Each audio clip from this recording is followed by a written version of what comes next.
राज्यात आज काय घडलं पाहूयात फक्त 90 सेकंदात।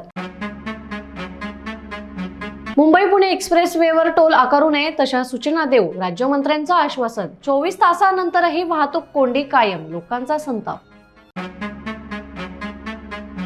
माझ्यासारखे 242 आमदार आहेत म्हणून तुझा मुख्यमंत्री, त्यांना जाऊन विचार मी कोण आहे। एकनाथ शिंदेंच्या आमदाराचा भाजपा नेते पदाधिकाऱ्यांना गर्भित इशारा।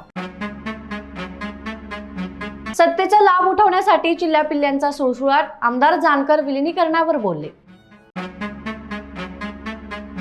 माझं नाव घ्यायचा काय संबंध, या सर्व चर्चेत ते कुठेच नव्हते। विलिनीकरणाबाबतच्या फडणवीसांच्या वक्तव्यावर शरद पवारांनी स्पष्टच सांगितलं। ज्या मर्सिडीज मधून अजितदादा बीडमध्ये फिरायचे त्याच गाडीत दादांचा अस्थिकलश, धनंजय मुंडेंकडून गोदावरीत अस्थि विसर्जन। सुनेत्रा पवारांचं नेतृत्व मान्य करून शरद पवार गटाचं विलिनीकरण राष्ट्रवादीत करावं, एनडीएच्या पॉलिसीचा स्वीकार केला पाहिजे, राष्ट्रवादी काँग्रेसचे ज्येष्ठ नेते बाबा आत्राम यांची मागणी। बारामतीच्या विद्या प्रतिष्ठानमध्ये शरद पवारांची पार्थ जय पवारांसोबत बैठक, अजितदादांची महत्त्वाच्या संस्थांमधील पदं कुणाला मिळणार।